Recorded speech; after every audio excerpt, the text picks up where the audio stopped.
Okay, I will call to order this regular monthly meeting of the Village of Trumansburg Board of Trustees. Trustees Carver and Haynes are excused for the evening, so just the three of us tonight. Any changes to the agenda? I did want to bring up the well safety discussion under old business again. I don't think we were able to get that in initially.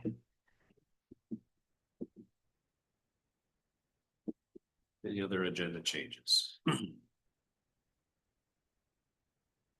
Marsh, you said you had a personnel.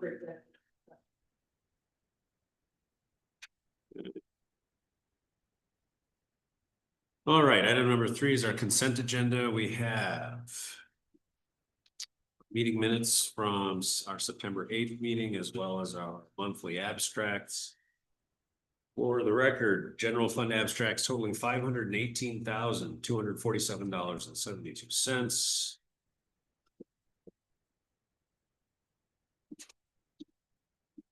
Water fund abstract totaling $124,833.86. Sewer fund abstract totaling $56,245.86. Someone like to move the consent agenda for approval?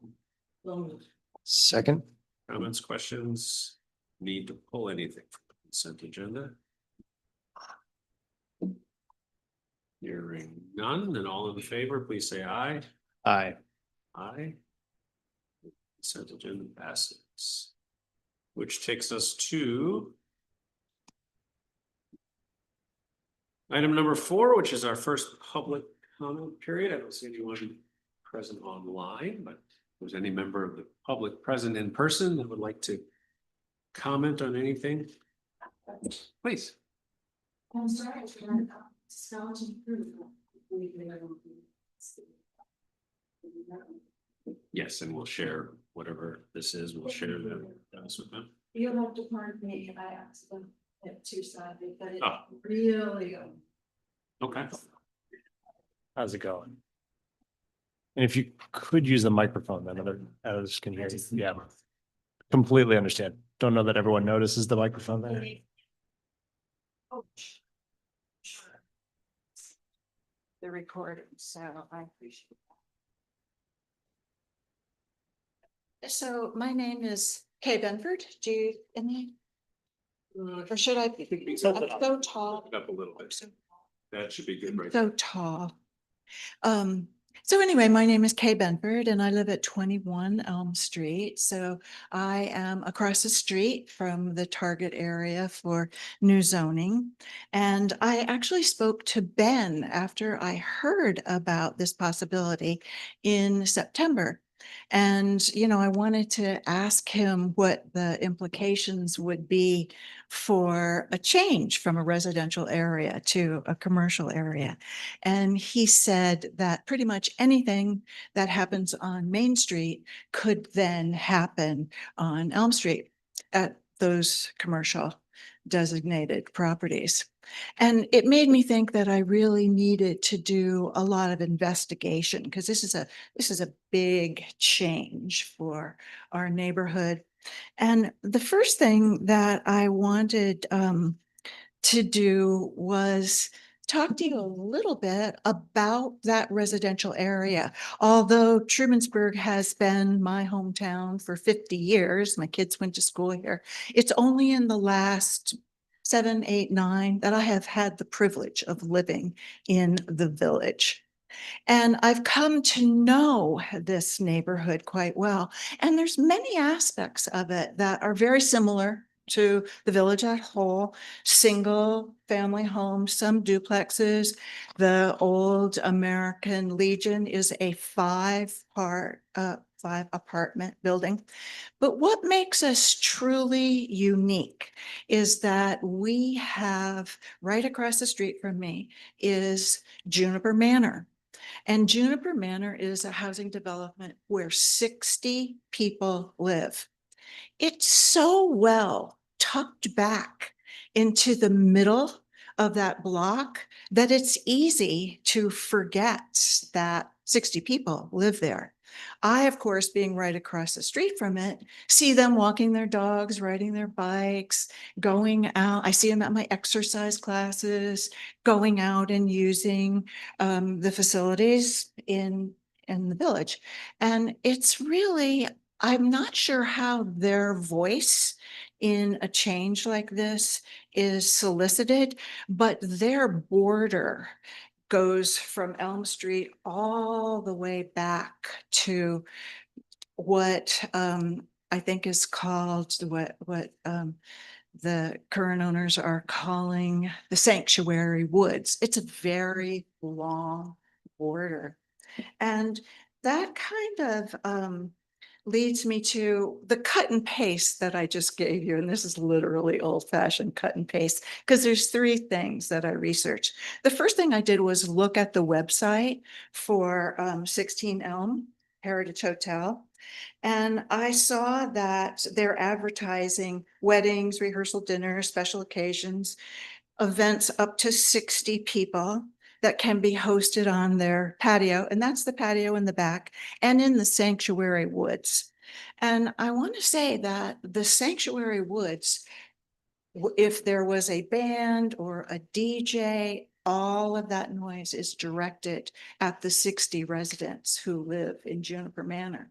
And I think we need to be careful of how a change like this would impact their enjoyment of village life.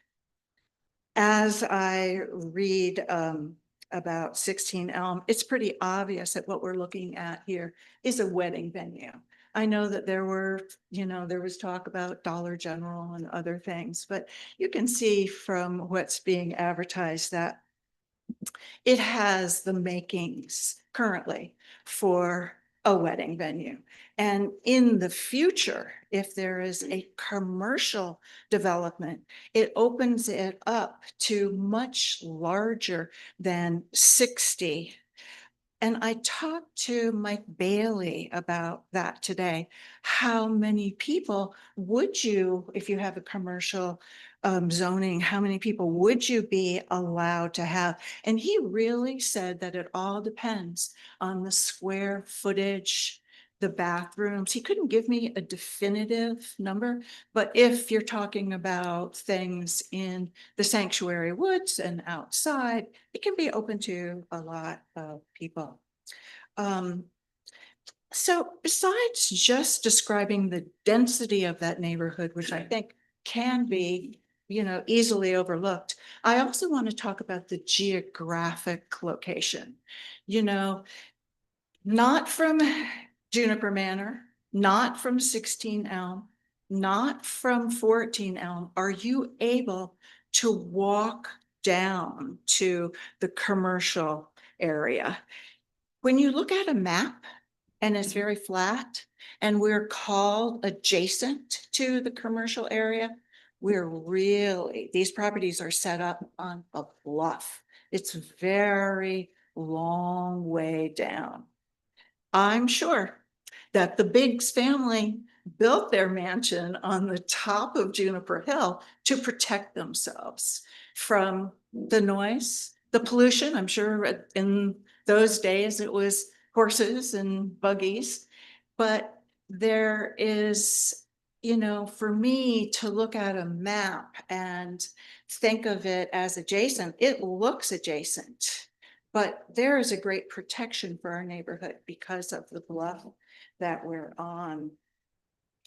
And as I said, I've lived here for 50 years. I've driven by that property many, many times. It's always been immaculately maintained. In 2006, I had a friend from Connecticut who was interested in starting a boarding school. And we looked at that property. It was on the market for the very first time. And so that was the first chance that I had to really go in and examine the property.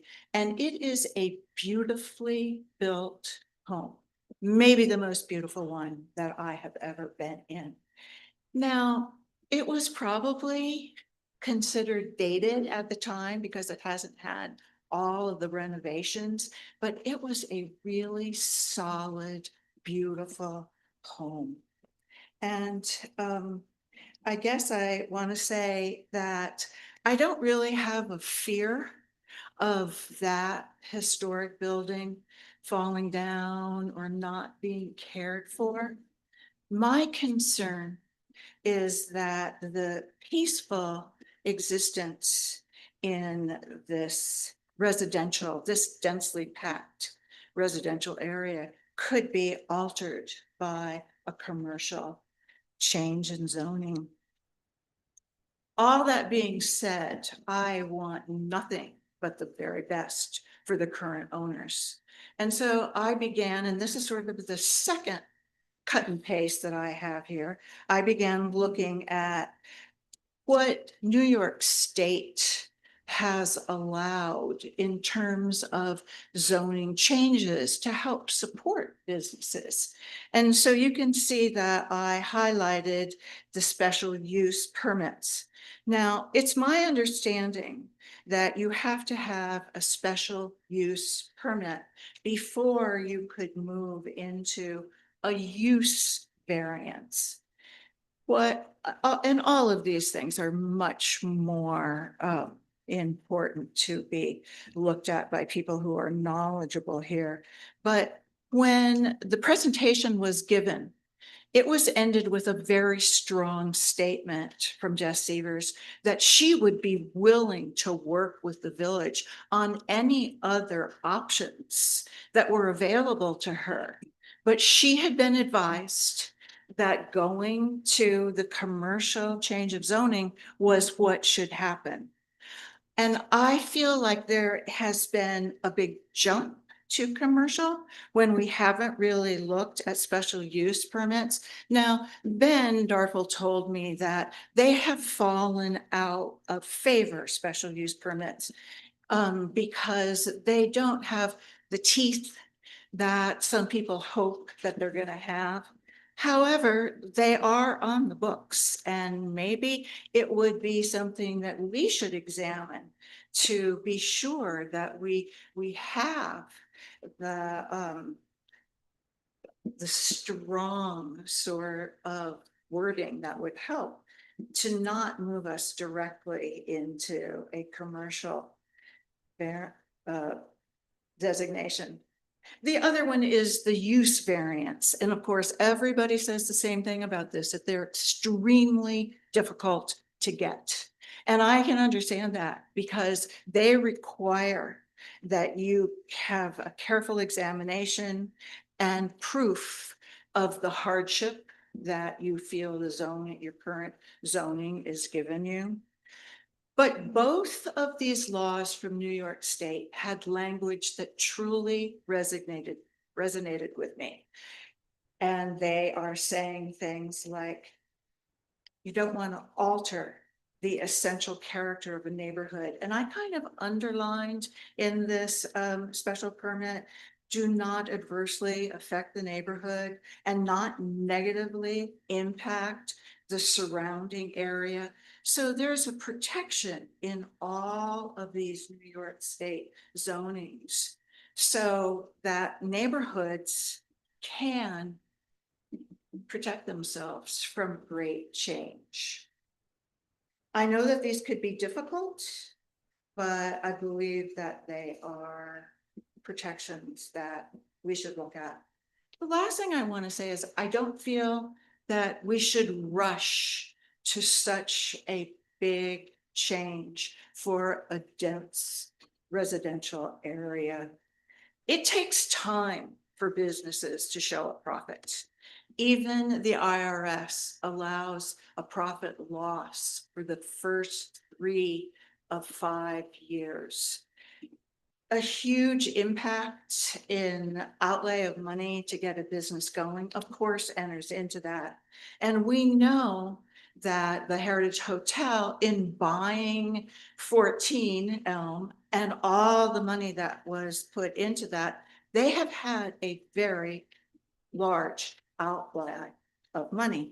And it sort of seems that we should give a little time to see if the 3 new bedrooms are going to generate. They just came on the market this summer. I'm not even sure that they were there for the entire summer. But the last thing that I have cut out here is Appendix C, and this is from the proposal. And I am completely in understanding that you really have to have what's in the best interest of the village as a whole. And the amounts of money in, increased property taxes and room tax collections, although they're very big and broad, they look big. The thing that resonated with me on this one is that it looks at a property value increase of 30 to 40%. I don't believe that living across the street from a very active commercial venue would increase my property value or my surrounding neighbor's value. As a matter of fact, a little AI search says that when you live across the street from a noisy, busy traffic parking area, it's detrimental to your property value. So I'm going to end by saying that these are my concerns. I feel that there are protections in place for us. One of the most important protections that I see is that as an Airbnb in a residence, it has to be owner occupied. And having an owner on site when you're having events is very helpful. When it's turned over to event planners or wedding planners, they are really working for the people who are hiring them. They are not really attached so much to the neighborhoods. So all of these things, I hope that you will keep in mind. I'm glad that New York State has zoning laws that also protect us, but you as the board are the ones that I'm really asking to give careful consideration to the impact that this kind of zoning change could have for one of your most densely populated residential areas. Thank you. And thank you so much for your work for the village. I've been listening to a lot of the meetings, and the amount of stuff that you're handling is mind-boggling. Thank you.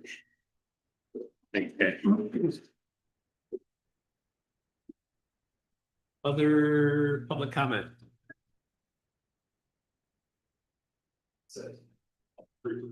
I don't have anything. And well researched. I just want to, my name is Dennis Van Brunnessy. I live at 34 Elm Street.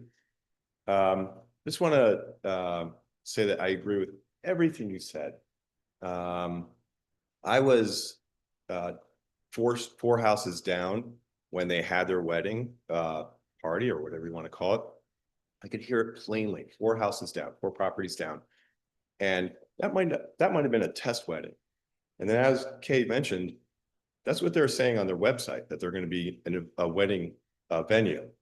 So this is how they're planning on turning a profit, right? It was, okay, let's take this as an Airbnb or a bed and breakfast. But if they're not turning a profit, okay, let's do something different. Let's make it bigger. And next year, this was just like a test wedding venue. Next year, it's going to be weekend after weekend after weekend. And I don't think that the neighborhood can really absorb that kind of noise, traffic. I don't know. It seems like it changes the neighborhood to something that it wasn't, or that it isn't right now. I don't know about the special use versus the use. I didn't really look into any of that. Thank you. But I don't know why the town is considering, like, let's help a business survive. If they started a business and it's not working, well, then they can sell to someone else. If I'm sure the real estate prices have gone up on that place. Somebody else can come in and run it as a bed and breakfast, or maybe somebody else just wants to come in and live in it as a residence. Either way, it's not changing the makeup of the neighborhood. It's in line with, I don't know, maybe 100 years or more of what that house was designed originally. I don't know. Again, like I agree with everything Kay said. There's a lot of people on the street that are concerned. I think it is a drastic change to the neighborhood, and it is one that needs to be considered carefully.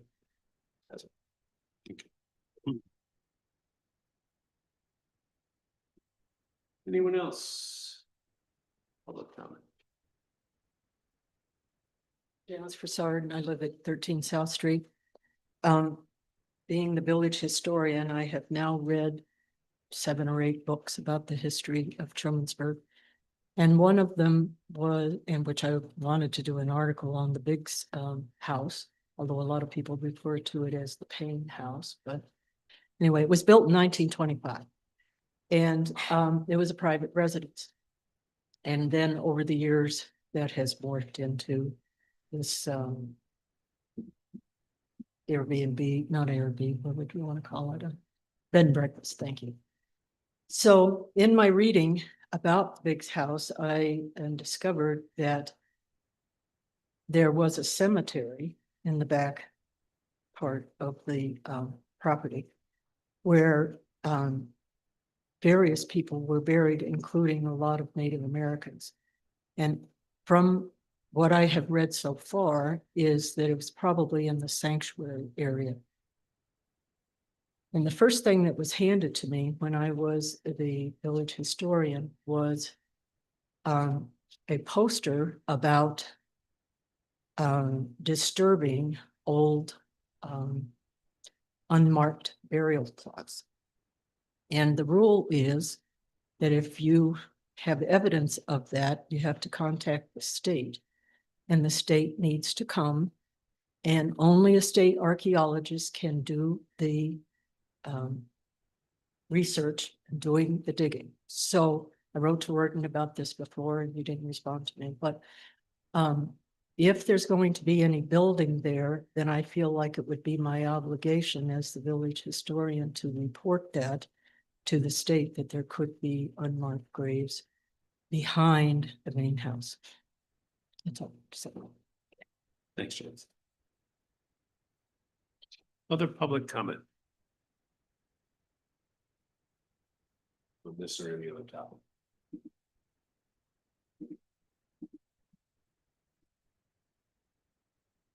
Okay. Yeah, thank you everybody for your comments. Item number 5 is reports from elected representatives. I know Ann Corman from the county is in a meeting and won't be joining us, and I don't see anyone from town.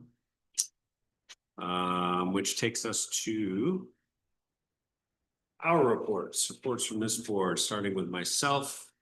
First item is we have a previously scheduled second meeting for next Monday, because our first meeting fell on Columbus Day. We rescheduled it for tonight. I'm assuming, question mark, we don't need a meeting next Monday as well as tonight.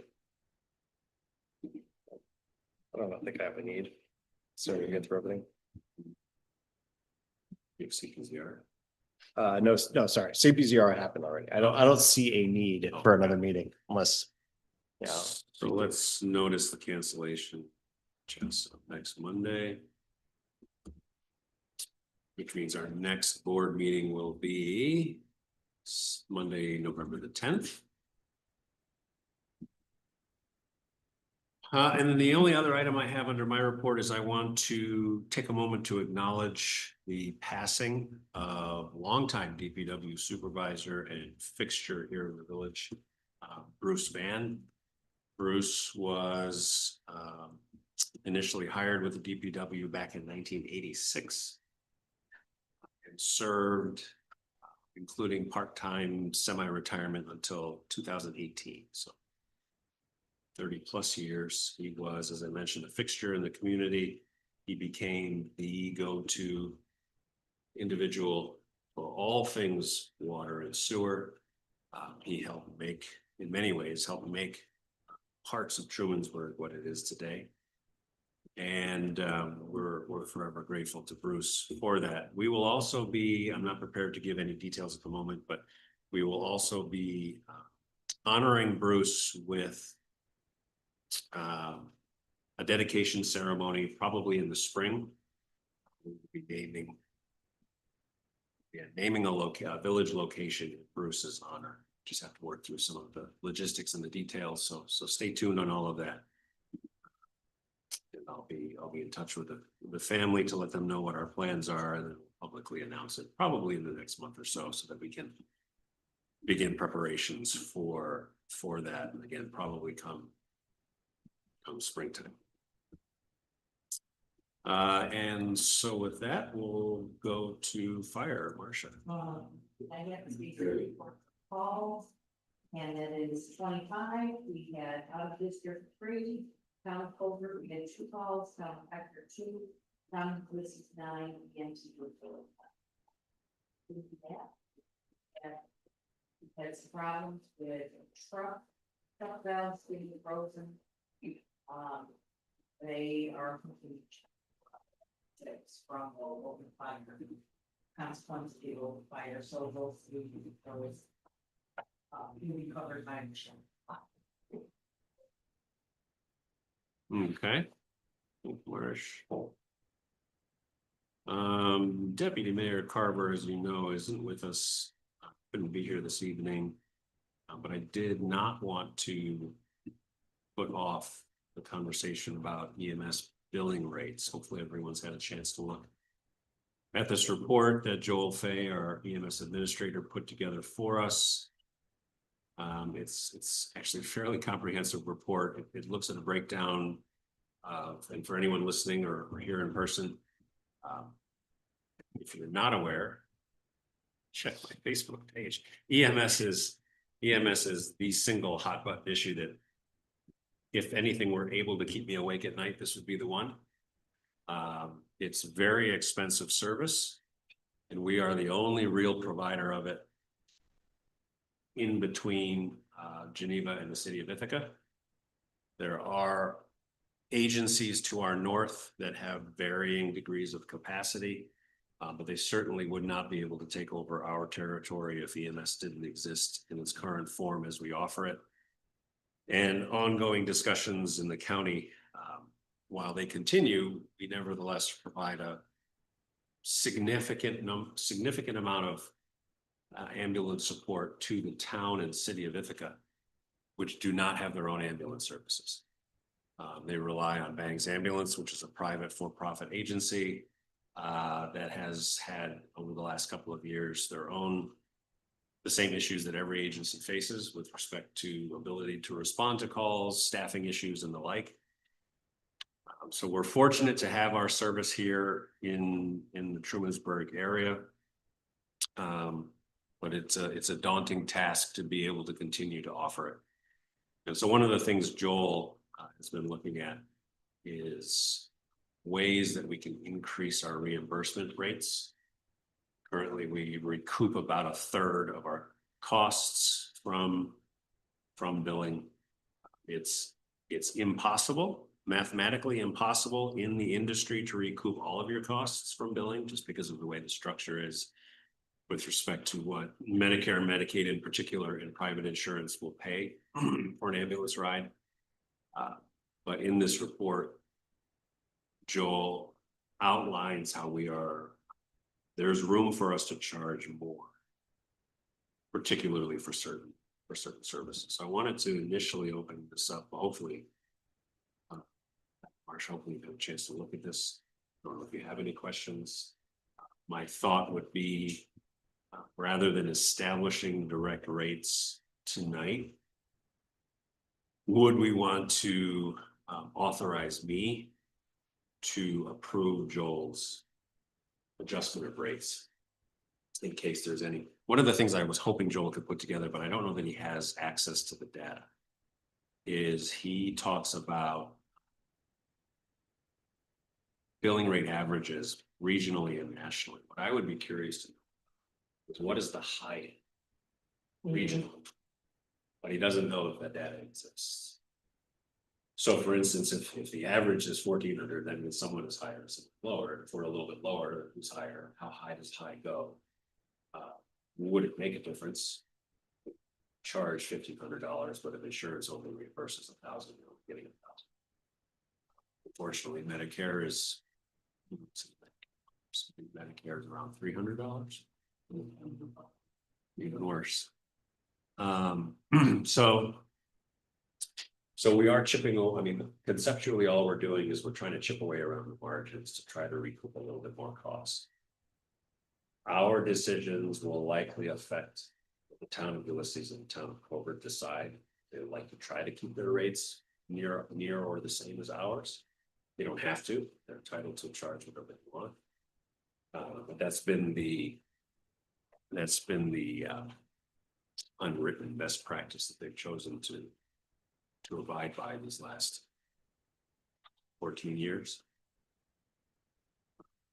We know one of the questions we get from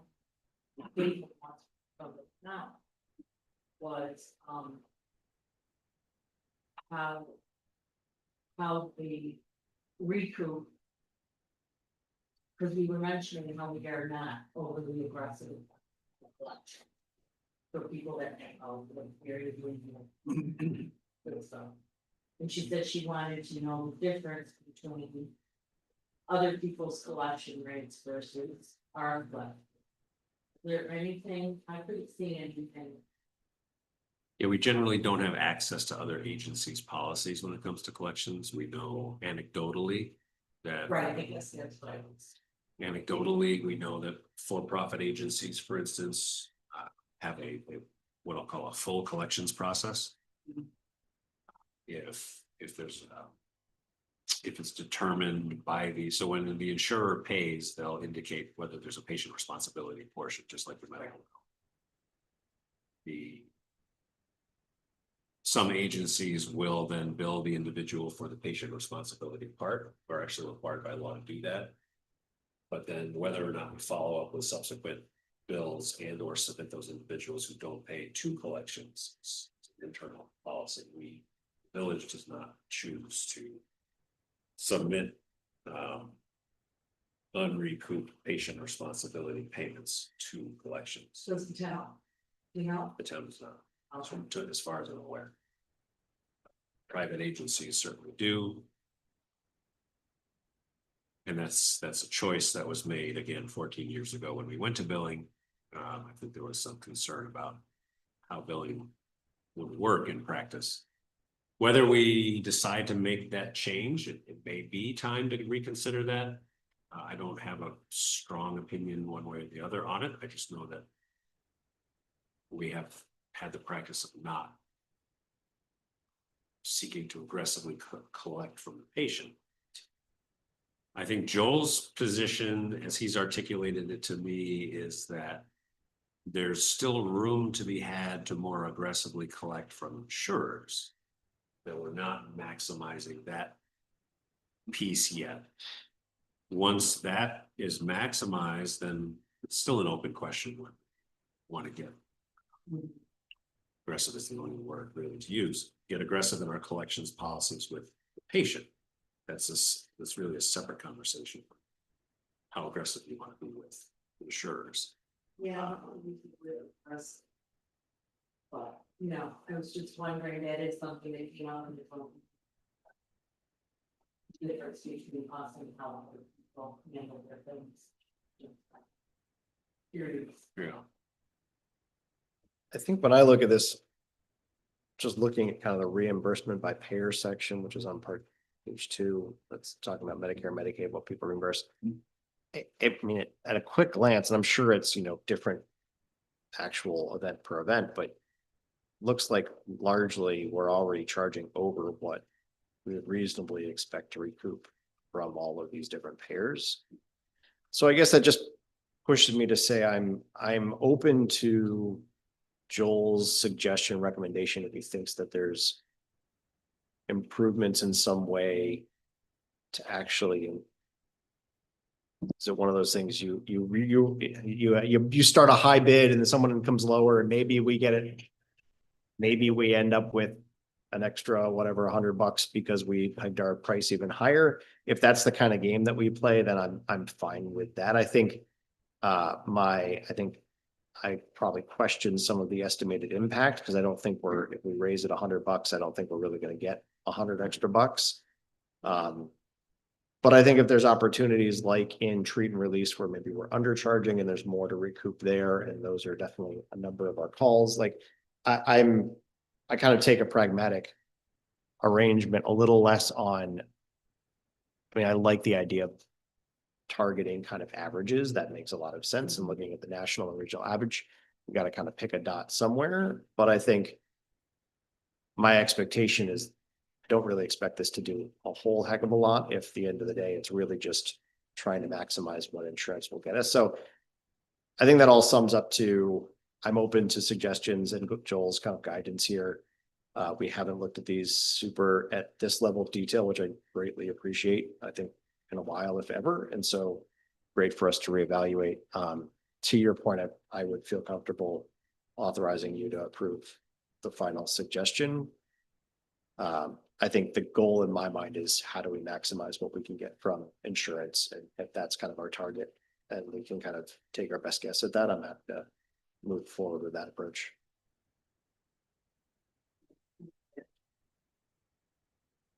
Down the road here, whoever's going to blow at some point there. Yeah, right. Right. I mean, we should squeeze everything we can from Yeah. insurance. And like, I think I know it was interesting that like the MVA surcharge, or maybe we call it trauma response, whatever, seems to be a bit unique to us, but I think it's well thought out, understanding that there's another insurance payer from the car insurance side that we can recoup funds from. So I think being smart and having those sorts of things are the things that actually excite me the most, rather than kind of keeping up with the Joneses on national averages here and there when we're already above what we maybe expect to get paid back anyhow. So if there's any other ones of those, like that one jumped out, the treat and release feels like another one kind of like that. If there's other services we're providing or insurances that we can work with that we aren't kind of maximizing, that are kind of net new buckets, that's what's most interesting. I think the rest of it, I don't have a strong opinion if we go up $100, 150, $200. I'm happy to take Joel's recommendation there.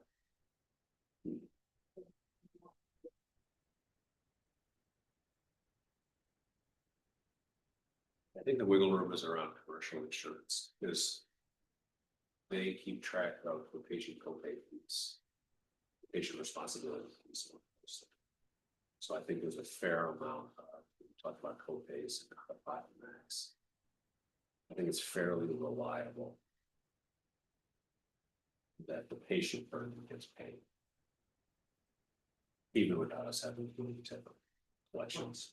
So where we won't see an increase, certainly a meaningful one, is Medicare and Medicaid. But I'm certainly willing to give Joel a fair bit of latitude when it comes to building practices, just so that we can try and even rubber meets the road. We're actually past rubber meets the road time. Yeah. If you look at, our EMS budget is 1.4 million. Let's call it 1,000 calls a year, it's a little more than that. But that means $1,400 a call. So if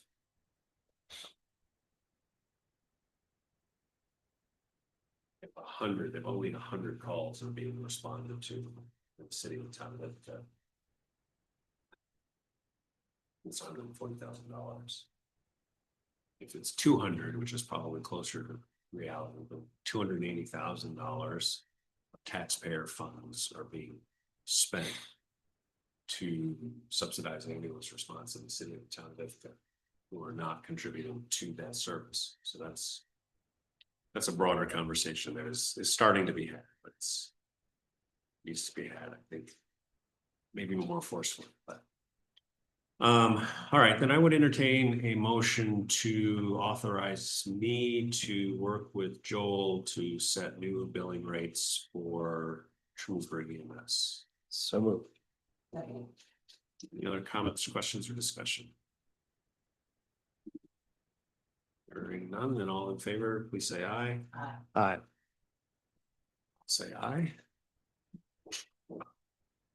We'll keep you posted for sure.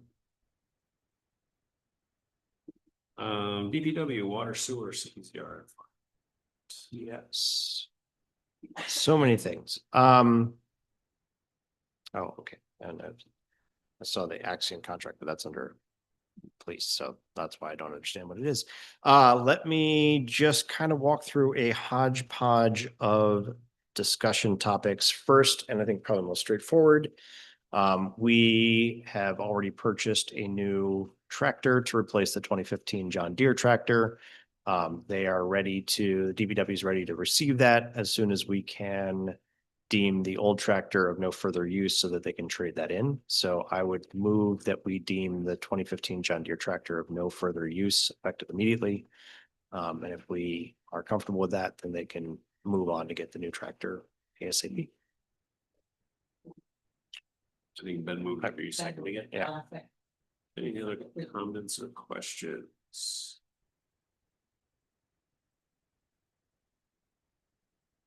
Hearing none, all in favor, please say aye. Aye. All right.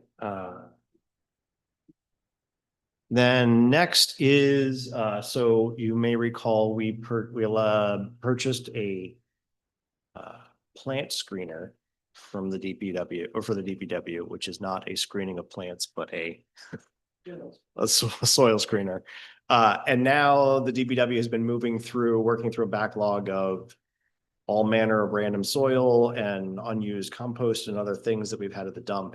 And they are generating very nice topsoil now. And they think that they could sell that quite easily to the village residents, to outside residents, to contractors. And so they'd like us to entertain that idea and then potentially put a price to that. We already currently have a delivery fee on the website for in-village delivery of mulch. Pulling that up right now. And that is delivery, $25, delivery within the village. And so they would suggest we're keeping that the same. Doesn't really matter if you're delivering mulch or compost or whatnot. But they're looking at the same pricing. Actually, they've done some comparisons to other places in the area that sell topsoil. And they have suggested $25 per ton for village residents, $35 per ton for outside residents, which kind of maps our compost pricing as well, though that's by yards. So I don't. It would be it'd be the outside. Yep. Well, and it's gonna be even better now, this new screening plant, apparently. They're really happy with it, so, I don't know if we actually need a resolution, but maybe that would just be easiest just to be safe, so maybe I'll pause there. And see if there's any questions or concerns, otherwise I'll make a motion to that effect.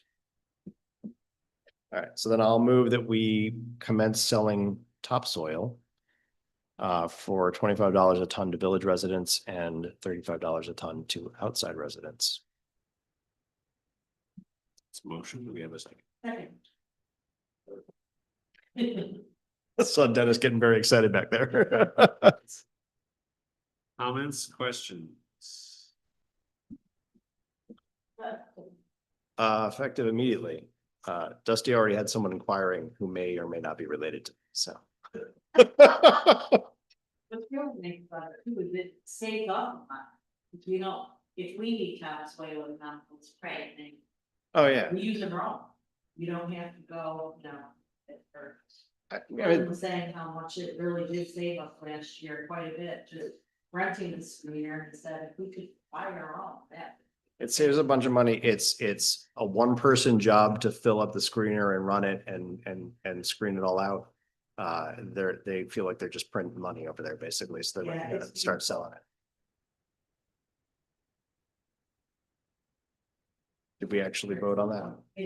I think If there are no other comments or questions, then all in favor, of approving the sale of the topsoil at the aforementioned pricing, please say aye. Aye. Aye. No, no one opposed. All right. Um. Let's, I'm gonna actually skip one of these. I'll come back to a different time, different meeting, but I did want to talk about sidewalk on Main Street. Let's see. Just go this over. So as folks know, we've had a couple accidents on Main Street, people tripping on lips. The brick fields are kind of a mess in different places. This is something we've been talking about a little bit and want to make an improvement in some way. Dusty and Clint and I have been going back and forth on like what kind of approach do we want to take there? And the thing we've landed on as a potential experiment is to do some stamped concrete that makes it look kind of brick-like.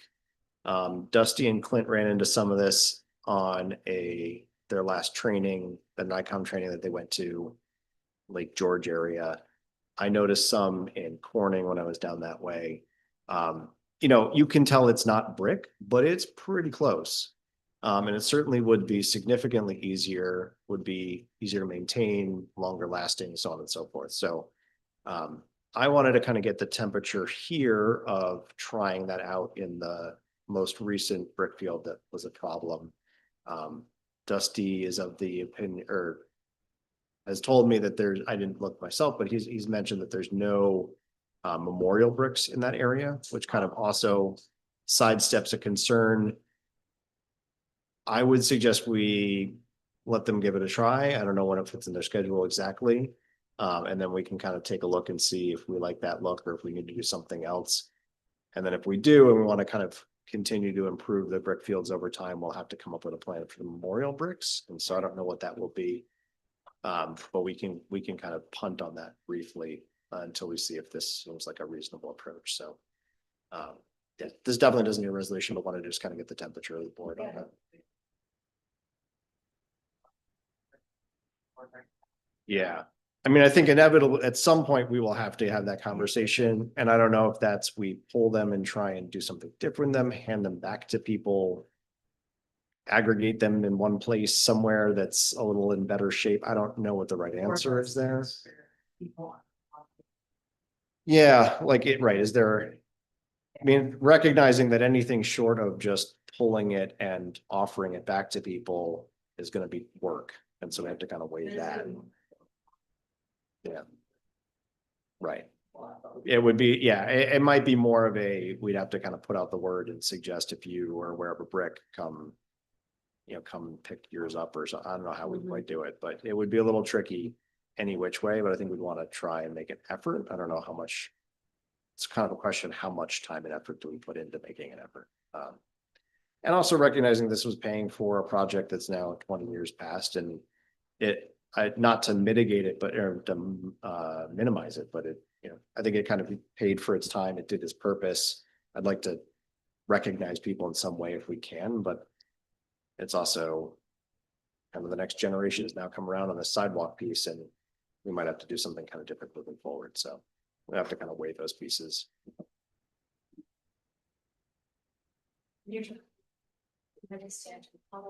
Yeah, so they would either, there's a couple of different ways, either you can like color the whole concrete, or you can kind of paint a center, like put like a dusting or something on top. They'll kind of figure out the right best approach that they recommend, but yeah, it would be colored red. And it would have kind of those indentations to look of some sort of brick-ish pattern. Yeah, I like the idea. I think anything that moves us in the direction of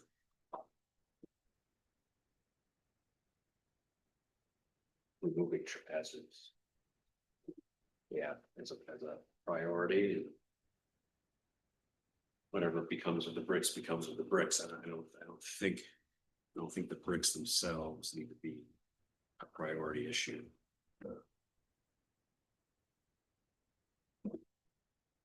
really in a climate. Physical climate. It's only, so it's at least run its course. Yeah. But I am concerned about pedestrian safety as we've had several triple fails this year. Yeah, people have gotten pretty beat up on that. It's not good. All right, I will let them know to think about where to schedule in, you know, trying that out in one of those sections, and we can kind of take a look at that and see where we want to progress from there. Last thing to talk about. So we are a pro-housing community designee that was renewed somewhat earlier in the year for the second year. And the state does come out with a number of grants specifically for pro-housing communities. One of those grants is a planning grant around technical support to enable further housing development. One of MRB saw this and reached out to me suggesting that we might want to use that to put together a set of standard specs for things like road, water, sewer, stormwater for the village, as it's something that kind of comes up not all the time, but with some regularity. It certainly was an issue with Compass. It was an issue with 46 South. It's coming up again where there's some potential development on the corner of Halsey and 227. There's the plot of land there. And so anytime we have someone asking about, well, hey, if I want to put a couple of houses on a property and it needs a little bit of a road and a water main and a sewer main, what should they look like? And every time we have to kind of reinvent it from scratch, and it's a pain in the butt. In talking with MRB, just having those basic specs could be the baseline easily. They could also expand it to other parts around that. For instance, one thing that they mentioned that seemed kind of interesting is like a checklist, high level kind of checklist around donation and what that just process looks like. That was kind of interesting because I know it's been very ad hoc and it's been kind of confusing, I think, on our side and on the developer's side of who starts that, who comes to which person, how does that flow? Like, so I think that or other things that we think of, and we can also ask MRB for places where they've seen friction, could be another place to potentially use some grant funding to try and flesh out a little bit of guidance for everybody, just to smooth the process over. Noticing that anything that kind of smooths the process over makes things move quicker, cost less, you know, and usually cost less in a good way, where it's just you're paying engineering firms and lawyer firms less money, which is nice for everybody. I mean, except for them, I guess, but you know, here we are. So anyhow, that's a long way of saying, I would like to work with MRB. We don't have get a quote or anything from them. We were just talking today to pursue this grant. And at least for the scope of specs for water, sewer, storm, and road. And then as we go, we could see if we want to add some things onto that. But I guess it would have been nice to have an actual like contract, trying to think of if there's a way to like frame this for their grant writing services, but I don't really have a number. I do know. Where some homes, subdivision, there are some people that start doing that. So November 25th. So we could. I think we could do, and I think we've done this before, is kind of give them a verbal, let's move forward, and we can come up with a formal contract and approve it at our next November meeting. So if we feel comfortable with that approach, I can get back to them on that front. What's the money scope of the grant? Down. Let's see. Let me see if I have that. Eligible requests. It's 5 million in total. Each grant is up to 250,000. Yeah, so I can't imagine it would actually be that much. So I think we'd be asking for a smaller amount of that, would be my guess. And I know that they're going to continue to look into the details, so we understand how much, if any of that is like a match that we have to come up with and so forth. But yeah, I think I'll go back to them and say, let's kind of move forward that we can, and get a quote, and for whatever pieces, we can ask them to put in place that we're not scrambling at the last minute for the deadline. But then we can approve it at our next meeting. Sounds good. Other than that, that's all I could reasonably squeeze into my report. We'll do more in old news, old and new business. Okay. For police, Joanna couldn't be here with us tonight, but we do have the need to approve a new contract with Axon for body cameras for the police department. It's been 5 years already. Yes. So this quote is for a total of $51,315 paid out over 5 years.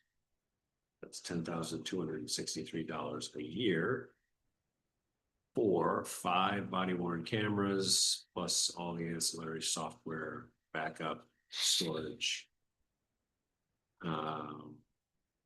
transcription, all of the various interfaces that New York State now requires of police departments when it comes to submitting evidence to district attorney's office, and so on and so forth. And so I would entertain a motion to approve the contract with Axon Enterprise for body cameras for the police department. Someone, Second, comments or questions?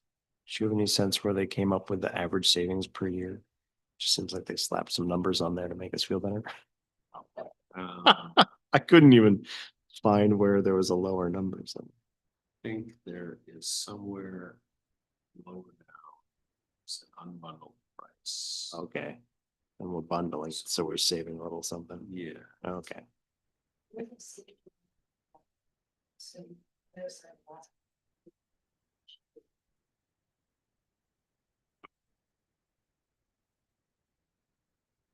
yeah, I would accept a friendly amendment if someone would like to move friendly amendment to, or I'll make it, to include authorizing the police chief to sign the contract. do you accept that, Marcia? Yeah. I accept. No worries. Any other comments or questions?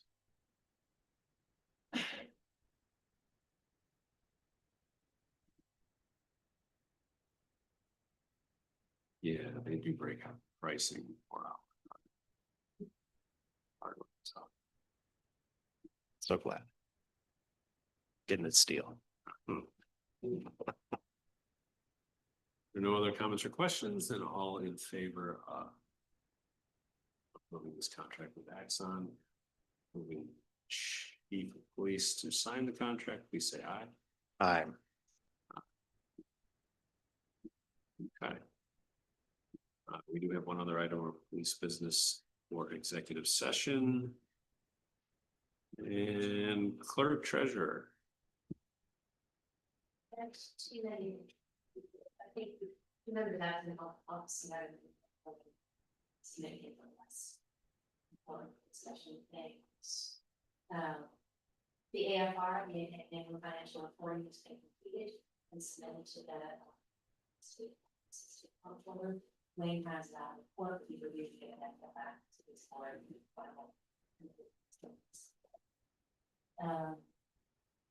And it is specified in this. It hasn't said that those together does, and I suppose their own resources on how you support the domestic violence in your home or others. Speaking of website, the website migrations, I think, to my benefits, so I will be leading a communication with you about how we can link for people to be able to get better transcripts of board meetings through AI. So that's something. Really forward to connect with you about that. That would be a good idea. Suggested. We received the first of 2 reimbursements for this at Chargers, so the first 9,000 came in. the second presidency.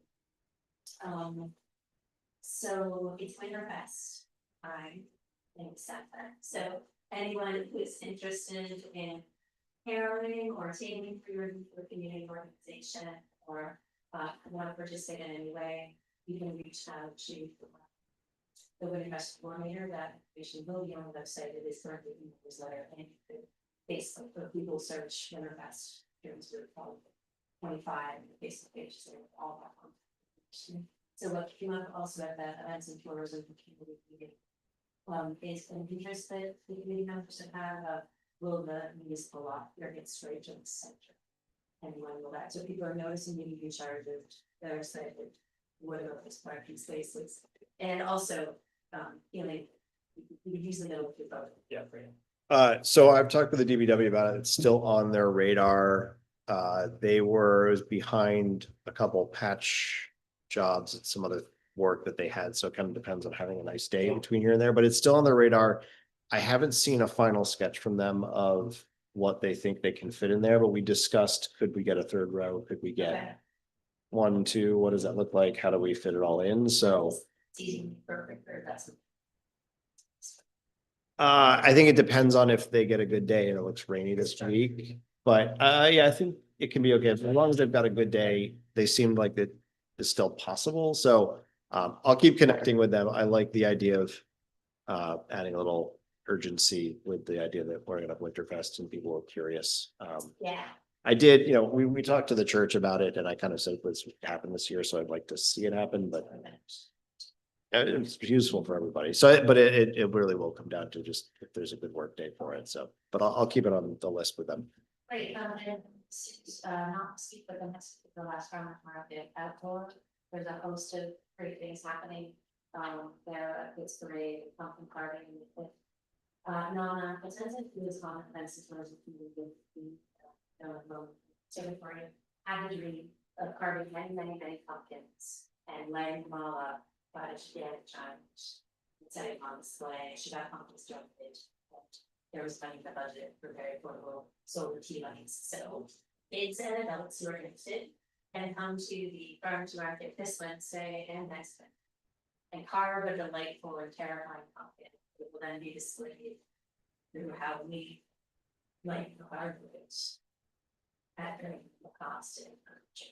That's what I just need to bring up one thing with the farmer's market. I know we're almost done with this. Season. For being post office. Every market, there are people that are parked there to go to the market. So the post office would like to reiterate that that parking lot is not for farmers market.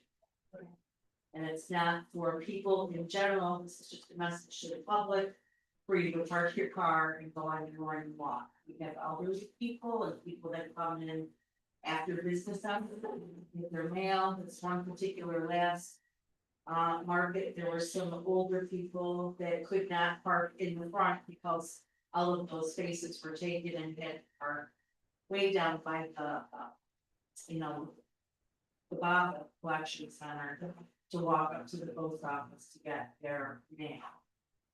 So they said they don't want to get mean and start towing vehicles, but the message somehow needs to get to the public that even though there's no one over there, there are people that come and go throughout the evening that need to come there. Oh, yeah, so it's not like at 5 o'clock. No, you can access the mailbox anytime. Yeah. It's 24 hours in the lot. So that was why. That's too good. Market won't address this one. I mean, I'm trying to think of like how they would do that. I'm happy to let them know, but I mean, it's not like they kind of make announcements there per se. Okay. Just. Yeah, I think, I mean, yeah, spread the word. Dennis and I are at the market. We'll go around and just like tell people. Yeah.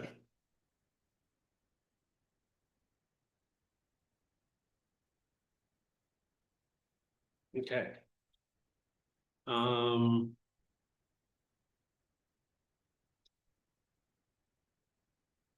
Something.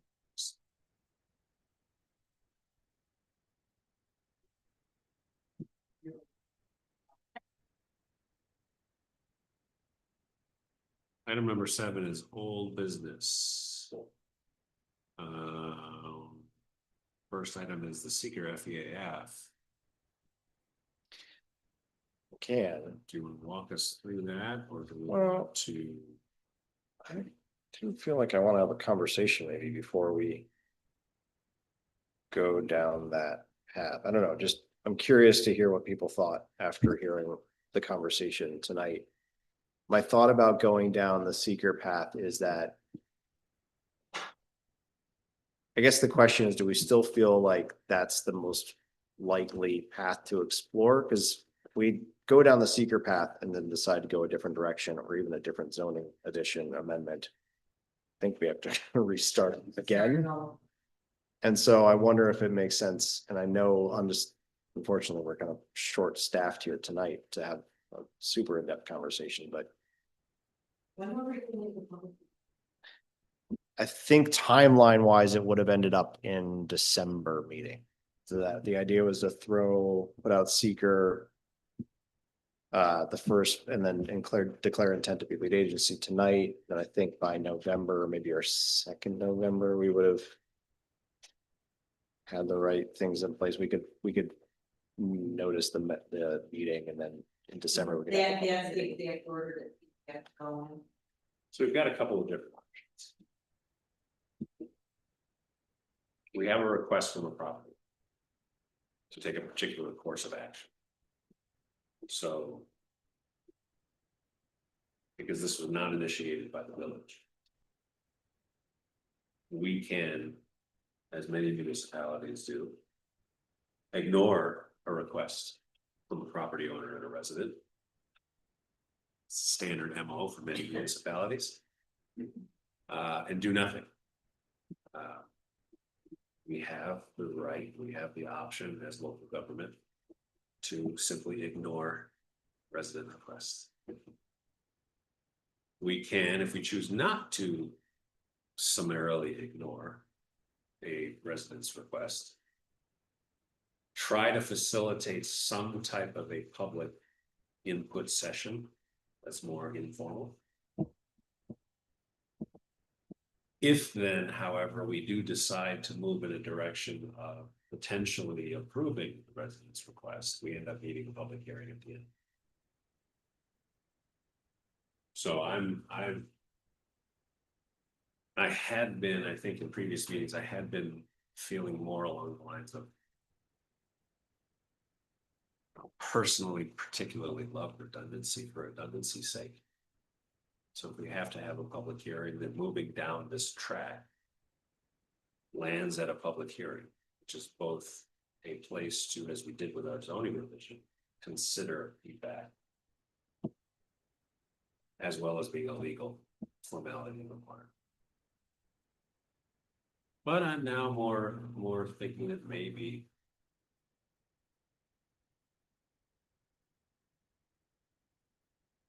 an informal public input session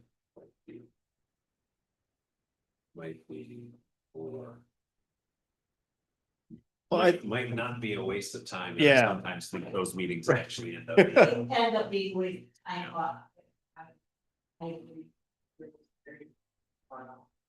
Well, I think just to include the kind of whole conversation here, like, I think where I'm struggling is that I'm 100% concerned in the same way I heard tonight around noise and weddings.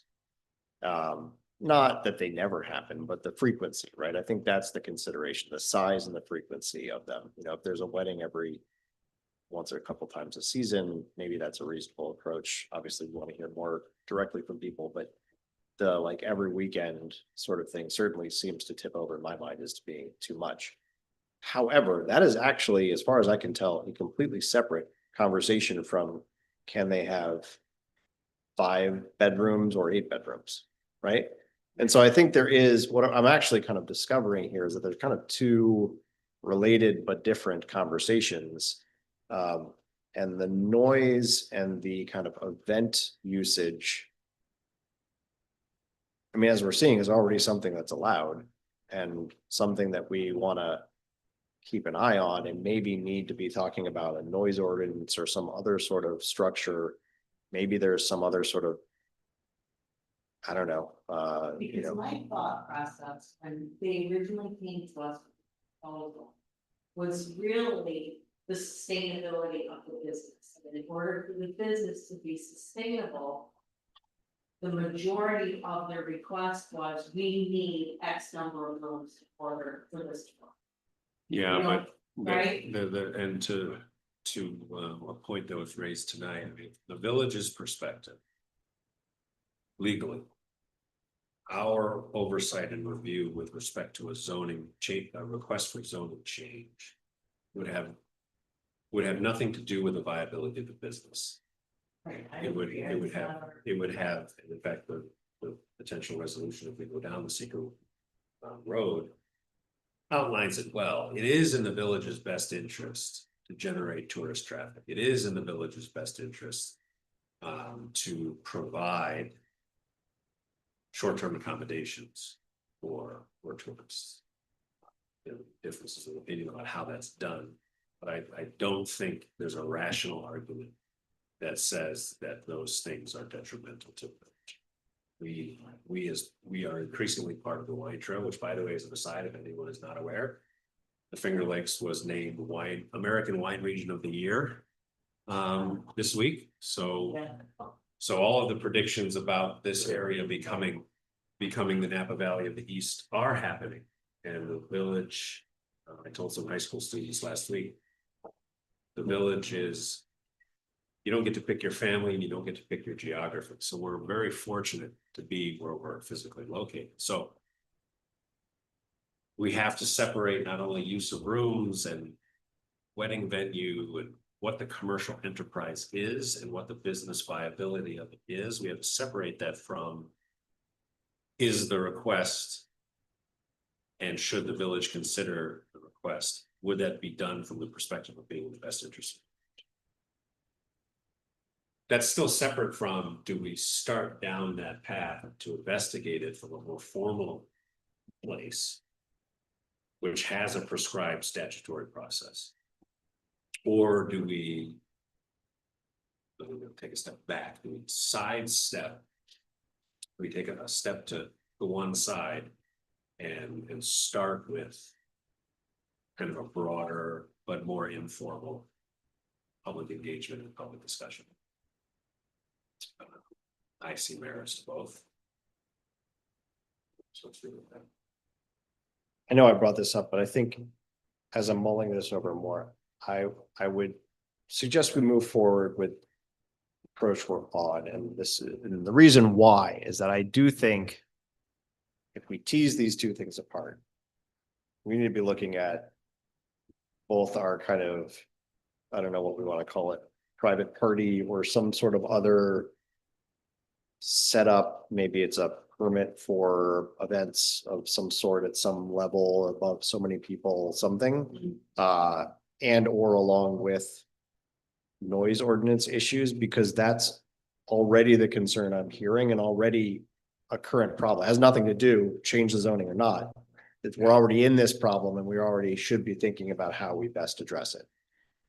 So I think that is like a parallel path along, like at the same time, or, you know, in short succession or whatever it is. And we can, I know we've talked at a couple of different times about our noise ordinance needing some love. That might be one path. I'd be curious to hear from Guy, his take on how do you think about regulating larger events in a residential or even like a mixed use sort of a space. I mean, you could make the same argument. I don't think we want 100-person outdoor wedding with live music, even on Main Street. Like, no one, that's not what we want. And in fact, we have permit processes for anything that was in a public space of that magnitude. I don't know that we would want that anywhere in the village, particularly, certainly not on a consistent ongoing weekly basis. So I think there's something to like look at there that's kind of separate. And then I would say, if we're looking just at the use of how many bedrooms they have available in the structure, I think that part I feel more comfortable continuing to move down the zoning path. I think it just has to kind of go hand in hand with addressing some of these other real concerns that we're hearing. One of the things, and just for you all, since you took the time out of your Monday night to join us tonight. one of the things we deal with, we've learned to deal with over the last almost 8 years. We're fortunate in that our municipal attorney is one of the preeminent municipal and land use attorneys of the state. And I had this conversation earlier when other municipalities and even organizations like the Association of Towns and the New York State Association of Counties, when their attorneys have land use questions, they call Guy Crow. So that's nice. He has impressed on us over the years that zoning gets very convoluted in many people's minds because we think of what's happening on the property. Zoning is really meant to be dealt with the specific land use itself. And so to Ben's point, I think it's helpful to try to, it's hard, but try to separate. Right now, the zoning only allows for them to have 5 bedrooms. They want to make 8. That would require a zoning change, not a special use permit.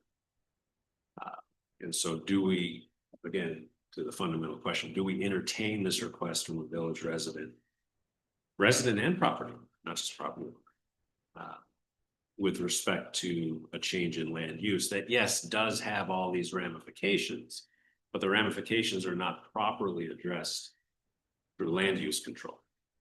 They're addressed through, honestly, it would be subject to site plan. The minute it becomes commercially zoned, they want to make any change to the property, it becomes subject to site plan review. And then site plan review carries with it a lot of statutory authority. I think there can be some limitations to the use and the events and that kind of thing through a site plan, but I would think I would feel better if there was a bit more, if there was an extra regulation law, whatever it ends up being, or at least just guidance to the planning board in some way that those things, I don't know, just practically, site plan's great for the physical look of it because then you build it and then you're not, for ongoing management of it, I have concerns. It drifts off and 10 years later, no one remembers. Well, exactly right. Exactly right. Yeah. Special event permit, how is it currently worded with respect to an event? Let's say, yeah, this part. They need to apply for. They're gonna have. Exactly, so if they were gonna have a band with 250 people in the parking lot. No special use permit, they're just bound by the noise ordinance, which I'm really excited to think this board might consider to go look at. It's 90 decibels. But what does that mean? For that enforcement, is that actually created? But they would be, if they would then have, the only other permit they can is staff. It's a private business, they have to make sure they have more people. They have to make sure that they're not having more people on site that an outdoor that allows you the dogs to. That people thing. Right, so it all would be then, there's no. They just have to obey, which is how events are happening. Conservatively. Maintain the parking regulations.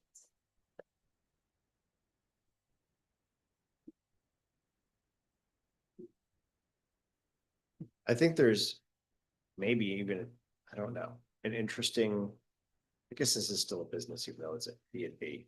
It would be even more clearly a business if it were to be bring more than 5 rooms.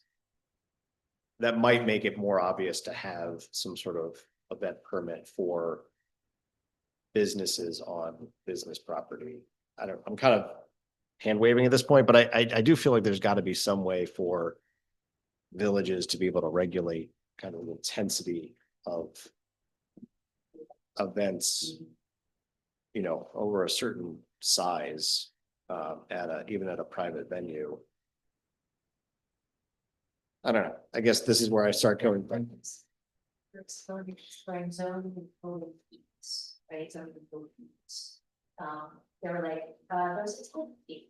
There was These other things that were event related and other municipalities, you know, that might also then be provided.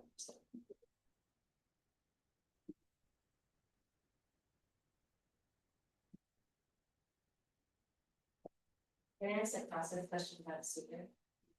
At this stage with the FDAF, the seeker would be looking at the board thing to say, this is a massive environmental change.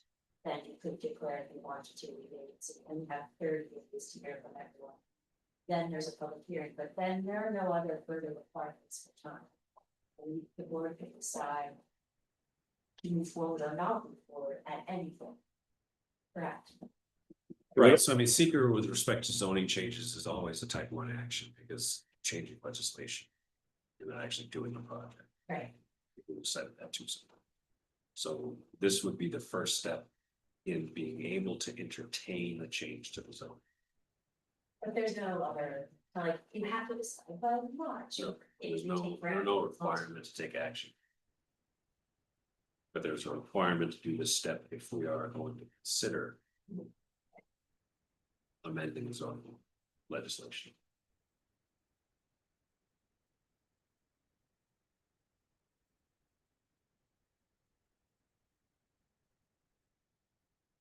And a little bit betwixt and between, which is Yeah.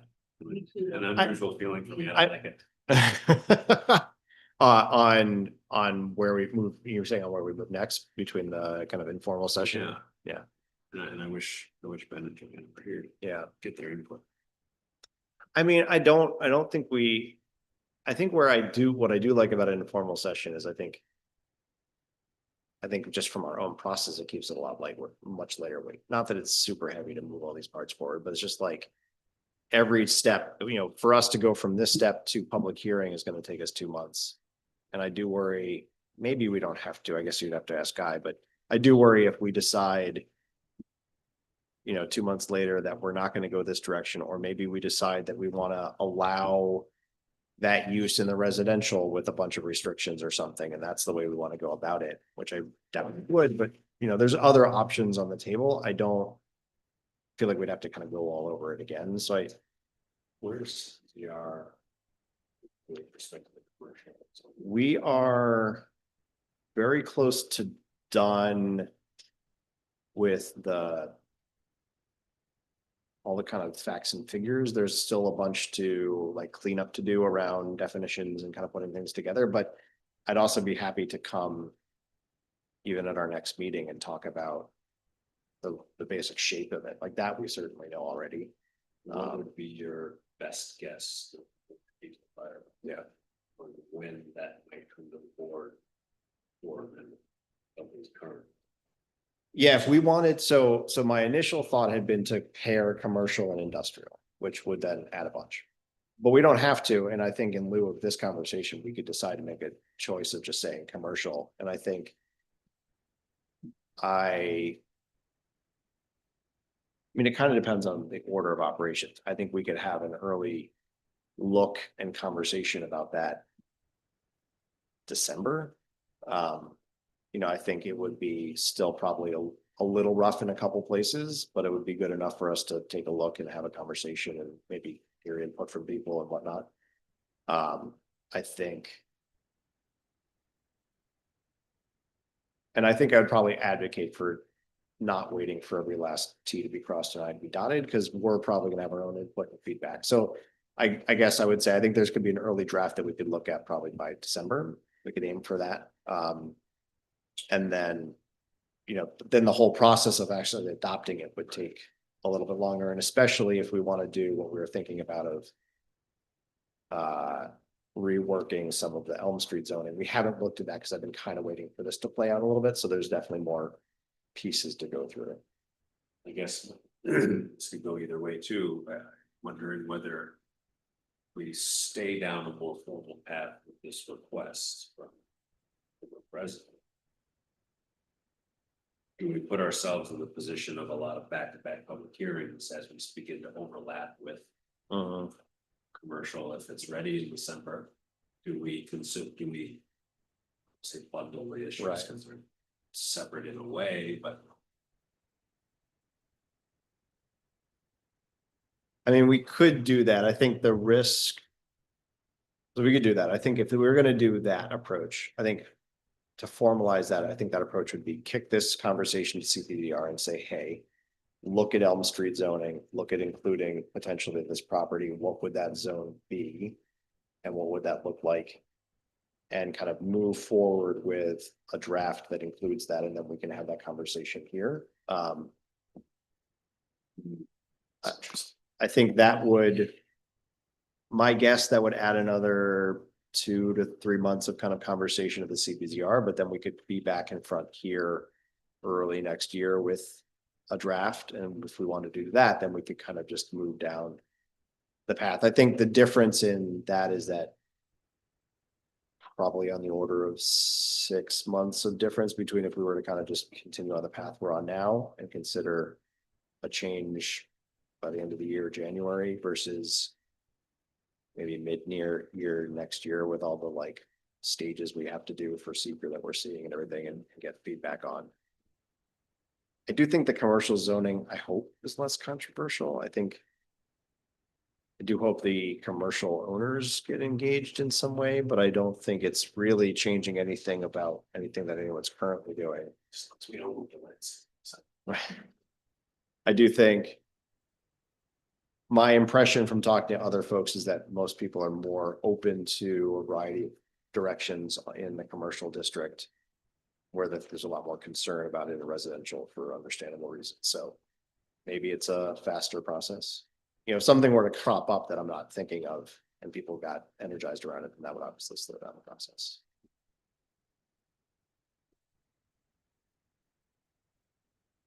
And at the risk of just putting more in play, I mean, I suddenly, look at something you said.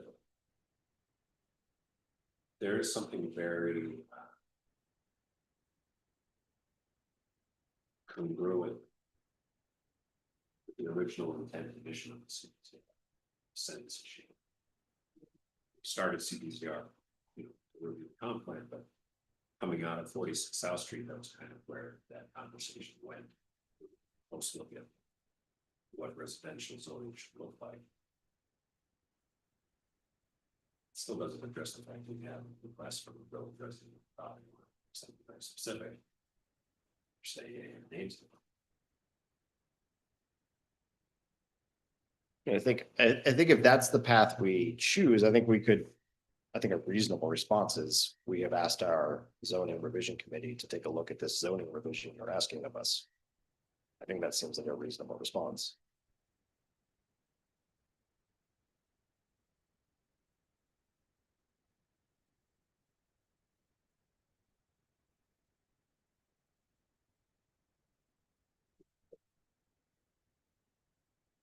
Bunch of CDCR numbers. Wait, it's just that much more work. I don't think it is. I mean, we've discussed it obviously as a committee. I mean, it's not like this is a secret to anyone. I've been upfront with everyone through the conversations we're having. My hunch is that when we take a look at it, so to kind of bring everyone along, where the CPZR meeting, getting this crash course and everything, CPZR is considering for commercial zoning that we continue to have the downtown core, which exists in our current zoning. And then the rest of Main Street outside of that, so that'd be South Street out towards the edge of the village, and then Hector Street out towards the end of the village. It becomes like kind of a mixed use, like a light mixed use, like a residential mixed use, neighborhood mixed use is maybe the term we're going to use. The idea being that it's very common in villages to see one of those houses turns into a gift shop or a doctor's office or a lawyer's office or whatever on that main street. That's a very common way of kind of slowly growing up as a use on the street. It would be a much smaller use than downtown core, right? So downtown core would remain 4 stories, bigger lot, bigger buildings, that sort of thing. We've done all the legwork to kind of figure out what's the dimensions, what's the uses, where is a large entertainment space available versus a small coffee shop, those sorts of things. my hunch is that if we take a look at it, that the Elm Street strip, including whatever is here already, the town, village, the dentists and so forth, fits more into that that like neighborhood mixed use rather than like downtown. So my hunch, and we'd have to, kind of go over it again. My hunch is that a lot of the bones are already there. And if we take a look at it and there's not too much or really much at all difference, I think this would make sense to be kind of that neighborhood mixed use. Which I think would reduce, so specifically talking about, well, specifically, so again, like specifically talking zoning and uses, talking about, how, lodging, this would be Airbnb, B&Bs would be allowed, but also small, hotels, and the building code has that as less than, I think, 16 rooms. So I think it's like 8 to 16 rooms or. What they would consider. Yeah, which is exactly what this is, but it would limit, we wouldn't see any larger hotel, there would still be a limit to the number of rooms and so forth. And again, I think that still does not answer the already existing problem of noise and events, and so that still remains another thread that we need to work on as a board. On how we manage that under an ordinance, because that really isn't, that's outside of the structure and the uses of the structure and that sort of a thing, so. All that to say, I think there's enough structure in to say structure for a different purpose in what CPCR has done that I don't know that it's a ton to add. My hope is that it actually comports already with a couple of thoughts we've already had, and we might be able to put it together in a meeting or two. And kind of fold that in and make it keep moving. Do you think we get a better end result I think, by tackling that neighborhood excuse concept now? Rather than addressing or not addressing this? Right. Because I mean, I think we end up probably at the same spot. I like it a little bit better. Because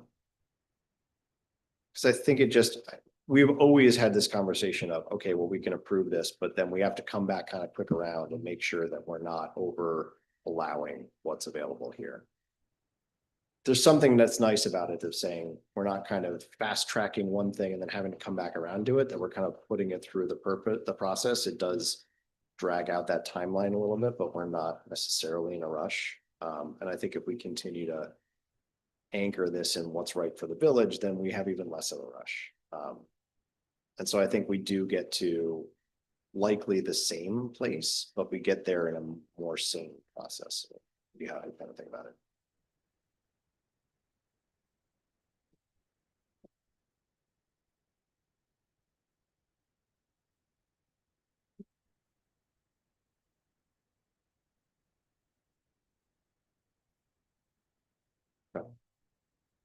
we take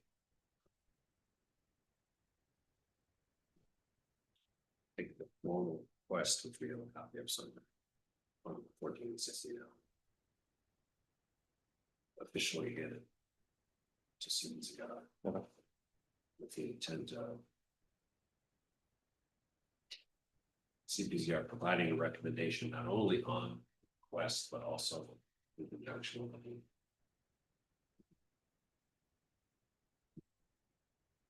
new zoning designations wherever they may apply.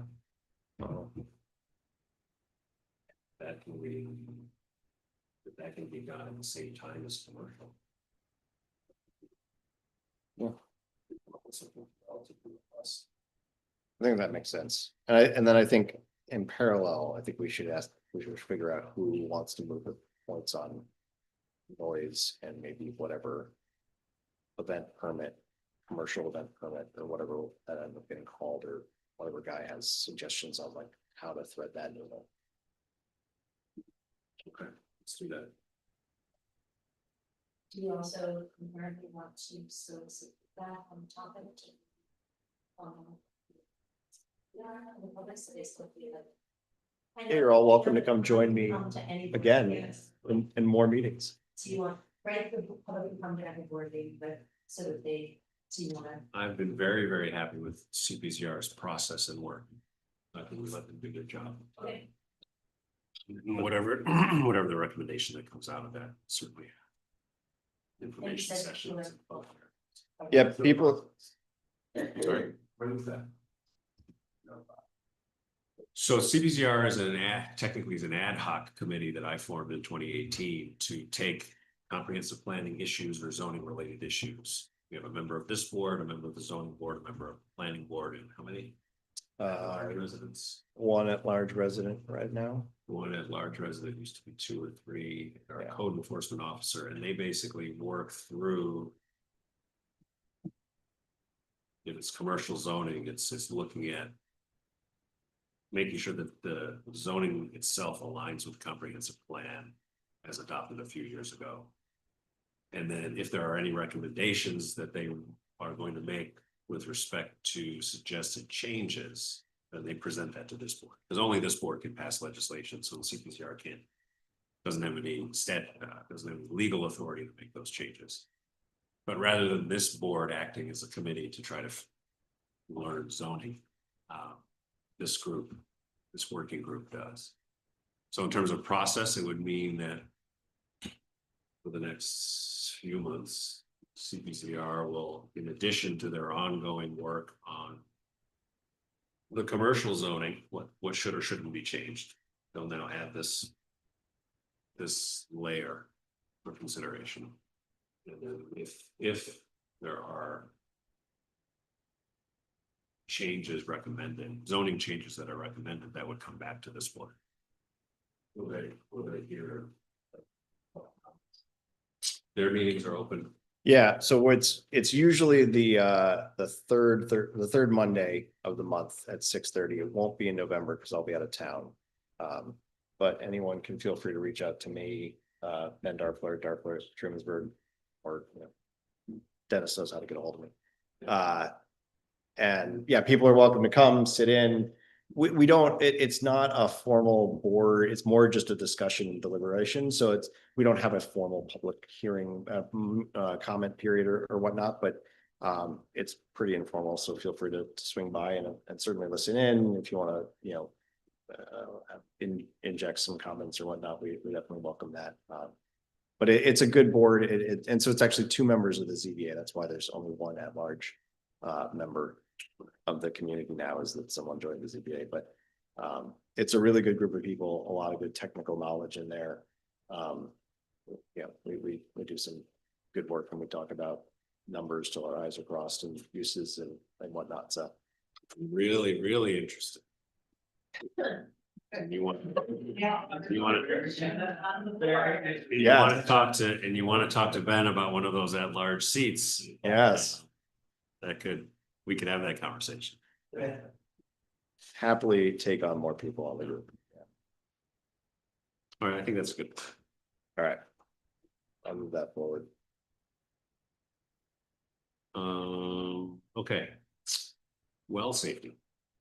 Yes, so we had this conversation, maybe it was last month, to discuss having someone take a third-party look at our wells that are located down at Teganic and Frontenac, to just get a lay of the land regarding how close or not close maybe they are to the salt mine operation that's under Cuba Lake. That there was some concern about that brought up to us from a third party. And we felt it prudent to at least look into what would it cost to get, an actual firm to take a look at this and kind of give us their take. So in the Dropbox, there is a quote for not to exceed $5,000 worth of work from Moody's. That is actually the group that was responsible for drilling the wells down at Teganic, the newer wells. There's some older existing wells down there. And so they're a little bit familiar with those, and they would be doing kind of a documents review of understanding the geology and the groundwater down at the parks, and then in the vicinity where the salt mine is active. And in talking with MRB, it's probably in our interest to try and coordinate with them and the DEC to just see what the DEC has from these processes and is willing to share with the municipality, and just kind of pull that all together and have them review it. So this is a conversation to see when we think about that quote, if that seems like a reasonable approach, this would be coming out of the water budget under engineering contractual. There's, I don't know if we've used a ton out of that, but there's definitely enough for 5K, at least with what we budgeted. So that would be my approach. So I guess I'll open up to questions before kind of moving forward with anything else. No, I think it's more than worthwhile to know what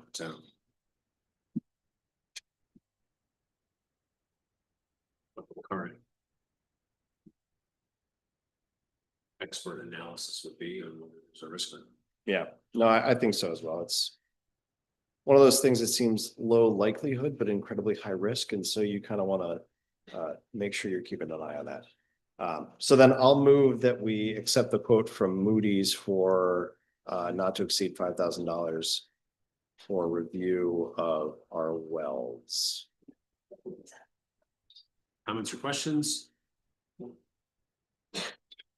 Hearing none, all in favor, please say aye. Aye. Aye. What was there?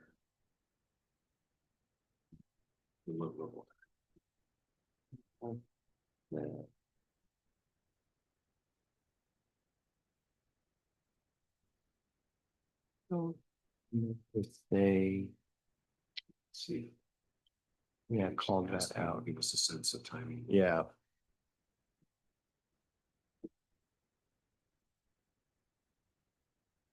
I think it might a little bit depend on, I am anticipating, well, we'll see how communicative the DEC is, and probably have to decide how much we want to push and or wait on them versus pulling what we can just find kind of already out there. There is a good amount of information already out there. As much as I agree with where we went with having Moody's take a look, Clean does have quite a bit of information available. So like I think we'll have to work with them to kind of make a judgment call there. And I think that'll impact the timeline a bit. Yeah, and if it is, it does end up being DC that we need to be more responsive. We can always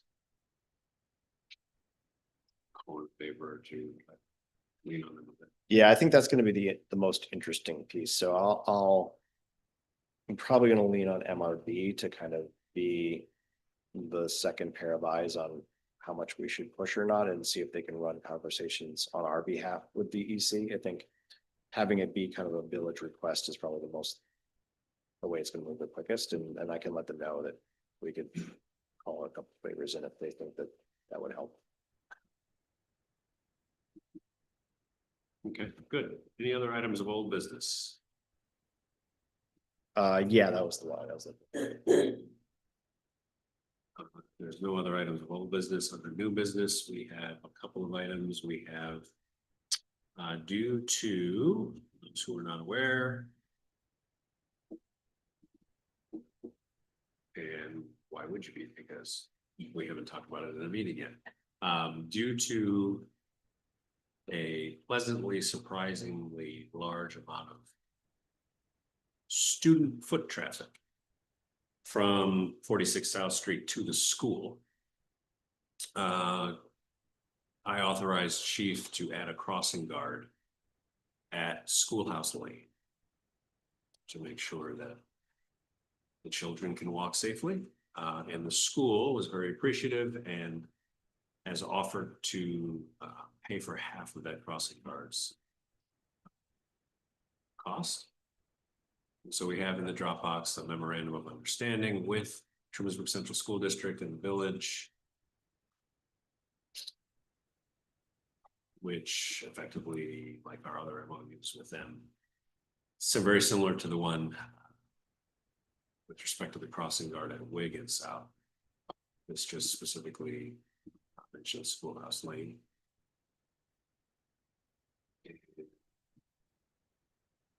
Once both parties have agreed to this MOU, then the school will help foot the bill. So I would entertain a motion to approve the memorandum of understanding between the village and the Trumansburg Central School District with respect to, and in fact, this MOU amends the one we have in place with South and Wake to add schoolhouse. So it's not two MOUs, it's an amended one for two locations.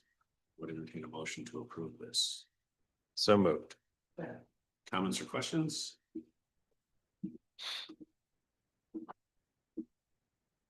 And then all in favor, please say aye. Aye. Really one order. Shoot. And then the other item of new business is we have.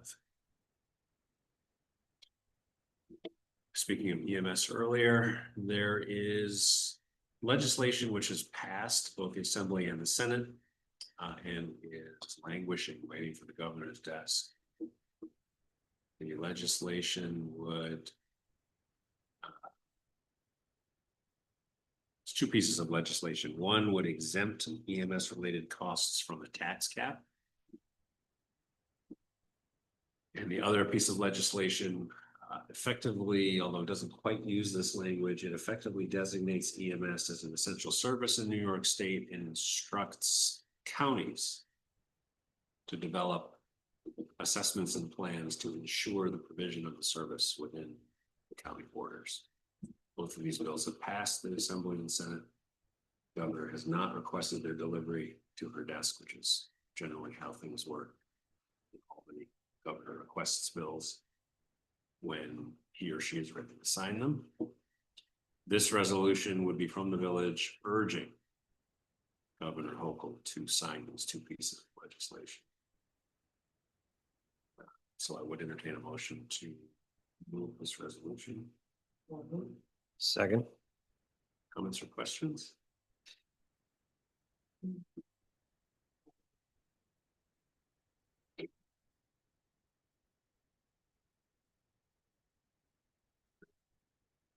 Questions? All in favor of approving this resolution as presented, please say aye. Aye. Aye. Well, I need to format. I don't need to sign it. You need to I just need to certify. certify. Great. Okay, any other items of new business?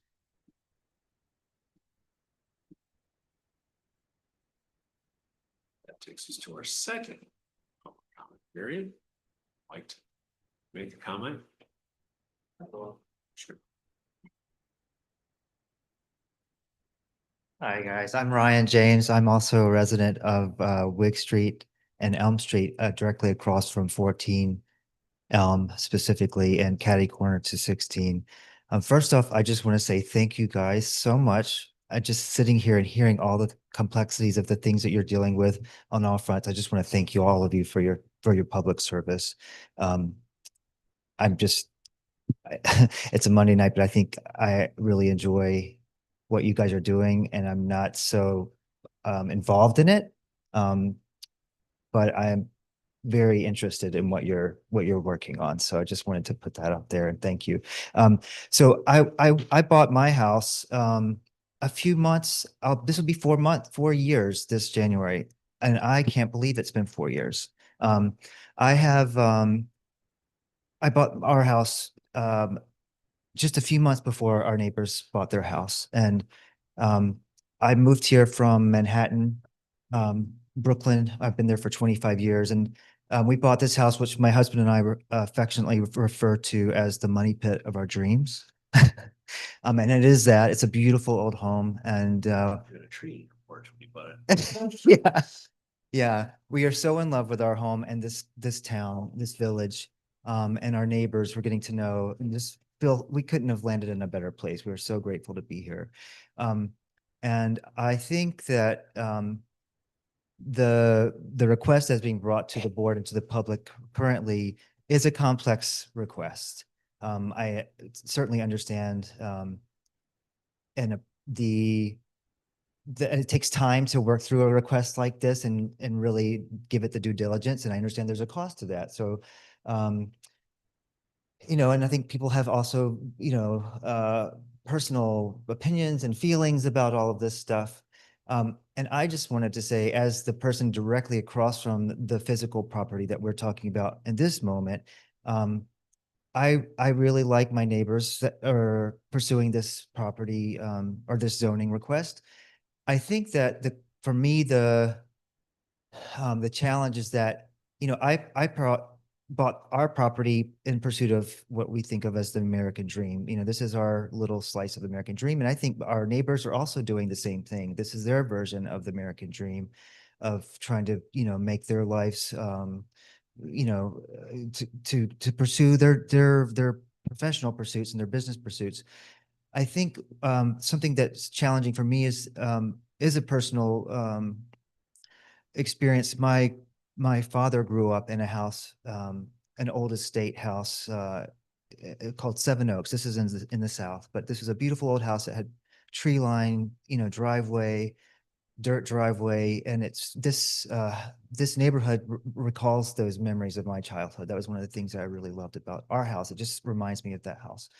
Anyways, the point is that house was surrounded by farmland, and over the years, in fact, I was probably like 7 or 8 years old, and there was a Ryan Steakhouse that went into the front yard, and they told me that they playfully said, "That's for you because your name is Ryan." We put a steakhouse in the front yard, and I thought it was cute. But what happened there is that over time, in the interest of the town that it was in, it became a major commercial thoroughfare. And that house is still there. It has gone through 3 or 4 different renovations or being saved from being dilapidated over this time period. And it's amazing that people have kind of kept it up. It's gone through, completely derelict, graffiti, the whole thing, and it's come back. Many owners. And so when I think of that experience, and I think of what we're looking at now, the questions we're asking, the idea of the implications of a commercial zone to me elicit, kind of the recall of what that looked like for that town at the time, and how in the name of progress and the best interest of the town. And I hope that there's like an incentive, I would imagine, for tax revenue or revenue in general to come from a commercial business. And I think that I personally am not in a favor of a zoning change as great as a strict commercial. So Ben, I appreciate what you're just talking about. There's a middle ground that I think it just takes time to kind of get to what that is. But I don't think I think actually the vision that my neighbors have is beautiful. I think it is a lovely idea. I think the property is, it has a boutique presence already. And I think that's a beautiful idea. I'm not concerned about I think they're actually doing a very conscientious job of trying to be mindful of the neighbors. I feel a respect from them and what they're doing and how they're going about it. But I don't think that if, let's say it folds, let's say it doesn't work next year or 5 or 10 years or 20 years, you probably won't be on the board anymore. And hopefully I will still own my house. I don't know what will happen, but my concern is if we go commercial and their business folds and the next highest bidder comes and gives them a nice payout for whatever reason, and I would respect that. Then what? Then what? And then if it works for them, that's wonderful. I wish them well. But if it doesn't work, then it's a whole nother conversation, a whole nother process. And while we have in place checks and balances, and we have these committees, and thank you for forming this committee to review the kind of tediousness of some of this, the minutia of this. We have these fail safes in place, but I think, money trumps, and we're talking about the future of the village and generating income and revenue, and we have these tight budgets we're trying to balance. It would be very enticing to have, a Hilton boutique hotel come in here and offer us money and development. And, I can see the incentive of that for us as a village to actually consider that. So that is actually disconcerting to me, because I feel that I personally would be taking one for the team, so to speak, because I would just be going along with the flow of, what's best for the village. So that's kind of my personal perspective. and I think the immediacy, I think there's got to be a solution for us to kind of find a way for them to have a viable business venture. I want that for them. And I think ordinances, as you said, is one way that we can have a checks and balances or a container, but certainly there's a cost to managing that, to actually, maintaining that kind of level of oversight. And I think in this case, there's a little bit of, we're going to try things and do what we want to do, and ask for forgiveness later. And I've been in that boat myself. I've done that as well. So I'm not judging that, but I think I want to just give context to what we're really talking about here, because we're thinking about the immediate things and the immediate needs of ourselves in the village currently, but zoning to commercial is definitely going to be a drastic long-term change that we can't roll back very easily. And I think once you go down that train, the snowball's going, it's going to be major changes to the character of the neighborhood. I don't think in the short term it will be, but we're opening ourselves up to that kind of change long term. So thank you again for just dealing with all of this and all the things that come down across your desk. And thank you for everyone who's here tonight also to speak their truth. And that's all I have to say. Thank you.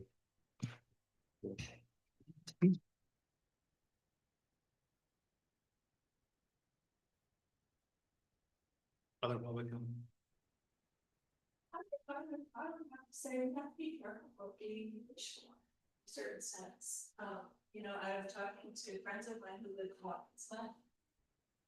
And the tourism that is coming into Watkins Glen has turned it into a village that's not that much fun to live in, especially on the weekends. I spend my winters in St. Augustine, and tourism has also made a huge impact there.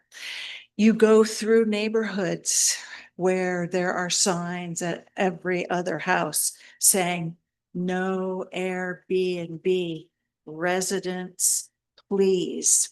So I just feel like we have to be kind of careful and cautious about what we are wishing for in the development of our lovely town. And thank you for your supervision of that.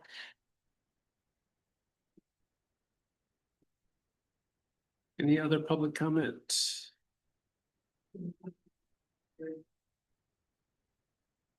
No, we've made Keep it. Janice, I have resolutions and documents I am just tossing out, all throwing out work. Keep it in the drafts folder. There you go. So there wasn't a date set for. The public hearing would be 3 steps down the road after initiating a formal seeker state environmental quality review process, which we chose not to do, in lieu of having CPZR look at the overall issue.